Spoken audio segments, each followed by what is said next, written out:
Ipinababasura ng kampo ni Vice President Sara Duterte ang kasong grave threats na inihain ng Department of Justice. Nakatutok si Darlene Cai.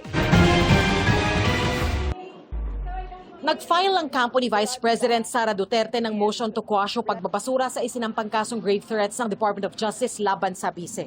Ang kaso, nagugat sa mga pahayag ni Duterte sa live stream na may kinontrata na raw siyang gunman para patayin sina Pangulong Bongbong Marcos, unang ginang at nakaupo noong speaker, sakaling may pumatay sa kanya.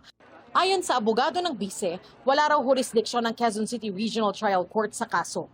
Nauna nang sinabi ng kanyang kampo na hindi maaaring ipagsakdal ang bise dahil ang akusasyong pagbabanta sa Pangulo nakapaloob rin sa impeachment case laban kay Duterte.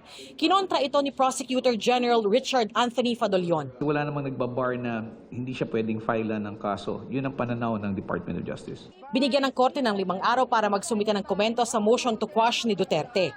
Isinampa ng DOJ ang kasong grave threats laban sa bise pero ibinasura naman ito ang rekomendasyon ng NBI na pagsasampa rin ng kasong inciting to sedition. Kaya naniniwala si Palace Press Officer Undersecretary Claire Castro na hindi sapat ang naging resolusyon ng DOJ. Sabi ko nga, kulang pa yun. As a lawyer, if you will watch the video in full, ang effect nun is, there is this intention to sow hatred against the president, against the government. So, it is not just a simple grave threats. Personally, my opinion.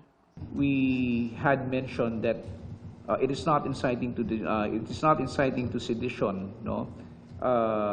When these are just mere utterance or speeches, no? When it is not proven that the accused or the defendant incited the people to rise publicly and tumultuously in order to achieve the ends mentioned under the particular article covered, which is Article 139 of the Revised Penal Code. Darlene Cai, Nakatutok, 24 Oras.